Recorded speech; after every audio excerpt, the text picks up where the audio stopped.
नमस्कार, मैं अक्सर वहीद अंसारी और आप देख रहे हैं मैंने न्यूज। स्वागत है आप सभी का एक ऐसे कार्यक्रम में जहां हम देखेंगे देश में चल रहे हालातों को। जी हां, स्वागत है आप सभी का एक बार फिर से देश की दशा और दिशा कार्यक्रम में। तो आइए देखते हैं क्या है आज चर्चा का विषय।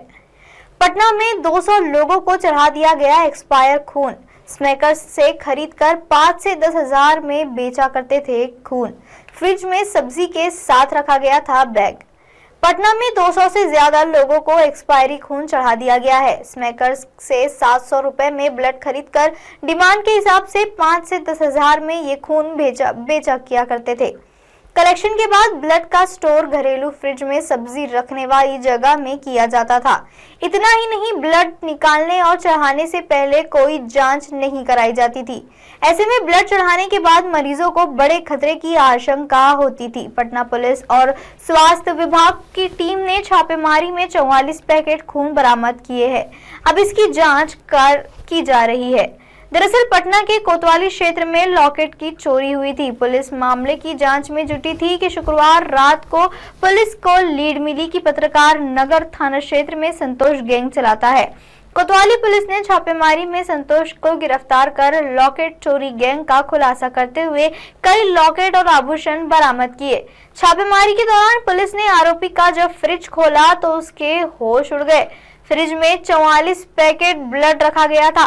पुलिस ने तत्काल इसकी सूचना अफसरों को दी, जिसके बाद औषधि विभाग की टीम जांच पड़ताल में जुट गई। पुलिस और स्वास्थ्य विभाग की टीम ने संतोष के साथ अजय कुमार द्विवेदी को पकड़ लिया।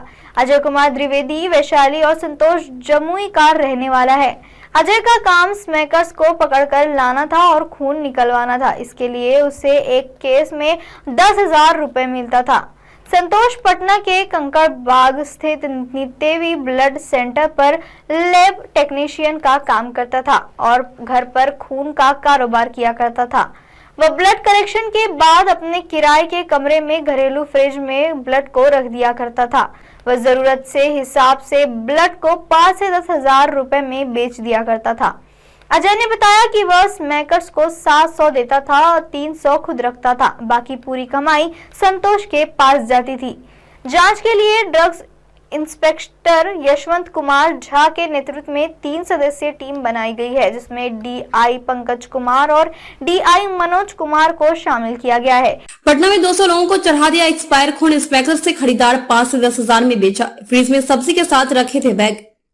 पटना में 200 से ज्यादा लोगों को एक्सपायरी खून चढ़ा दिया गया है। स्मैकर्स से 700 रुपए में ब्लड खरीदकर डिमांड के हिसाब से 5 से 10 हजार में ये खून बेचा जाता था। कलेक्शन के बाद ब्लड का स्टोर घरेलू फ्रिज में सब्जी रखने वाली जगह में किया जाता था। इतना ही नहीं, ब्लड निकालने और चढ़ाने से पहले कोई जांच नहीं कराई जाती थी। ऐसे में ब्लड चढ़ाने के बाद मरीजों को बड़े खतरे की आशंका है। पटना पुलिस और स्वास्थ्य विभाग की टीम ने छापेमारी में 44 पैकेट खून बरामद किए हुए हैं। अब इसकी जांच कराई जा रही है। दरअसल पटना के कोतवाली क्षेत्र में लॉकेट की चोरी हुई थी। पुलिस मामले की जांच में जुटी थी। शुक्रवार की रात पुलिस को लीड मिली कि पत्रकार नगर थाना क्षेत्र में संतोष गैंग चलाता है। कोतवाली पुलिस ने छापेमारी में संतोष को गिरफ्तार कर लॉकेट चोरी गैंग का खुलासा करते हुए कई लॉकेट और आभूषण बरामद किए। छापेमारी के दौरान पुलिस ने आरोपी का जब फ्रिज खोला तो उसके होश उड़ गए। फ्रिज में 44 पैकेट ब्लड रखा था। पुलिस ने तत्काल इसकी सूचना अफसरों को दी, जिसके बाद औषधि विभाग की टीम जांच पड़ताल में जुट गई। पुलिस और स्वास्थ्य विभाग की टीम ने संतोष के साथ अजय कुमार द्विवेदी को पकड़ा है। अजय कुमार द्विवेदी वैशाली और संतोष जमुई का रहने वाला है। अजय का काम स्मैकर्स को पकड़ कर लाना और खून निकलवाना था। इसके लिए उसे एक केस 1,000 रुपए मिलता था। संतोष पटना के कंकड़बाग स्थित निवेदा ब्लड सेंटर पर लैब टेक्नीशियन का काम करता था और घर पर खून का कारोबार करता था। वह ब्लड कलेक्शन के बाद अपने किराए के कमरे में घरेलू फ्रिज में रखता था। वह जरूरत के हिसाब से ब्लड को 5 से 10 हजार रुपए में बेचता था। अजय ने बताया कि वह स्मैकर्स को 700 देता था, 300 खुद रखता था। बाकी पूरी कमाई संतोष के पास जाती थी, जिसमें डीआई पंकज कुमार और डीआई मनोज कुमार को शामिल किया गया है। टीम ब्लड सेंटर से लेकर ब्लड बैंक बेचने वाले एजेंसी की जांच कर रही है। डीआई यशवंत कुमार झा का कहना है कि ब्लड को 2 से 6 डिग्री तापमान में रखना होता है। हमेशा तापमान की मॉनिटरिंग करनी होती है। इतना ही नहीं, ब्लड को घरेलू फ्रिज में रखना ही नहीं होता है। इसके लिए विशेष प्रकार की डीप फ्रीजर आता है, लेकिन इसे घरेलू फ्रिज में सब्जी रखने वाली जगह पर रखा गया था। बैग पर न तो कलेक्शन का डेट था और न ही एक्सपायरी डेट दी गई थी। पकड़े गए धंधाबाजों में एक के पास से निवेदा ब्लड सेंटर का आईडी कार्ड मिला है, जिससे यह खुलासा हुआ है कि वह वहां लैब टेक्नीशियन। डीआई का कहना है कि जिस तरह का ब्लड बरामद हुआ है उस तरह के लगभग 216 पैकेट उसने बेच दिया है। संतोष ने यह खुलासा किया है कि वह निवेदा ब्लड सेंटर से 250 खाली बैग लाया था। इसमें उसके पास मात्र 44 बैग ही बचा था, बाकी बैग में वह खून बेच चुका है। स्वास्थ्य विभाग में नकली खून की आशंका को भी लेकर हड़कंप है। जांच में जुड़े अधिकारियों का कहना है कि ब्लड को सीएस ऑफिस में सुरक्षित रखवा दिया गया है। ब्लड के साथ वह फ्रिज को भी जब्त किया गया है। अब रैंडम ब्लड की जांच कराई जाएगी और देखा जाएगा कि वह कैसे है, उसमें मिलावट है या फिर खून में कोई संक्रमण है। इसके लिए टीम काम कर रही है। जांच यह भी की जा रही है कि ब्लड किन किन अस्पतालों को दिया गया और जिन मरीजों को चढ़ाया गया उनकी क्या स्थिति है। इसके साथ स्वास्थ्य विभाग खून के कारोबार का पूरा नेटवर्क खंगालने में जुटा है। डीआई का कहना है कि खून के कारोबार को गंभीरता से लिया गया है। इसका पता लगाया जाएगा कि यह नकली है या कोई संक्रमण वाला है। टीम ब्लड सेंटर से लेकर ब्लड बैंक बेचने वाली एजेंसी की भी जांच कर रही है। डीआई यशवंत कुमार झा का कहना है कि ब्लड को 2 से 6 डिग्री तापमान में रखना होता है। हमेशा तापमान की मॉनिटरिंग करनी होती है। इतना ही नहीं, ब्लड को घरेलू फ्रिज में रखना ही नहीं होता है। इसके लिए विशेष प्रकार की डीप फ्रीजर आती है, लेकिन इसे घरेलू फ्रिज में सब्जी रखने वाली जगह पर रखा गया था। बैग पर ना तो कलेक्शन का डेट था और ना ही एक्सपायरी डेट दी गई थी। पकड़े गए धंधेबाजों में एक के पास से निवेद ब्लड सेंटर का आईडी कार्ड मिला है, जिससे यह खुलासा हुआ है कि वह वहां लैब टेक्नीशियन है। डीआई का कहना है कि जिस तरह का ब्लड बरामद हुआ है उस तरह के लगभग 216 पैकेट उसने बेच दिए हैं। संतोष ने यह खुलासा किया है कि वह निवेदा ब्लड सेंटर से 250 खाली बैग लाया था।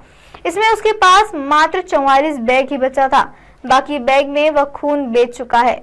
स्वास्थ्य विभाग में नकली खून की आशंका को भी लेकर हड़कंप मच गई है। जांच में जुटे अधिकारियों का कहना है कि ब्लड को सीएम ऑफिस में सुरक्षित रखवा दिया गया है। ब्लड के साथ वह फ्रिज को भी जब्त किया गया है। अब रैंडम ब्लड की जांच कराई जाएगी और देखा जाएगा कि वह कैसे है, उसमें मिलावट है या फिर खून में कोई संक्रमण है। इसके लिए टीम काम कर रही है। जांच ये भी की जा रही है कि ब्लड किन किन अस्पतालों को दिया गया और जिन मरीजों को चढ़ाया गया उनकी क्या स्थिति है। इसके साथ स्वास्थ्य विभाग खून के कारोबार का पूरा नेटवर्क खोलने में जुट गया है। डीआई का कहना है कि खून के कारोबार को गंभीरता से लिया गया है। इसका पता लगाया जाएगा कि यह नकली है या कोई संक्रमण युक्त है। तो देखा दर्शकों आपने किस तरह देश में, हमारे ही देश में खून को लेकर एक दूसरे को देने, जिसको एक बड़ा दान माना जाता है, उसमें ही घोटाला हो रहा है। तो आज की खबरों को यही विराम देते हैं। कल फिर मिलेंगे इसी जगह इसी समय। तब तक के लिए देखते रहिए MNS न्यूज लाइव, क्योंकि सच जरूरी है। नमस्कार।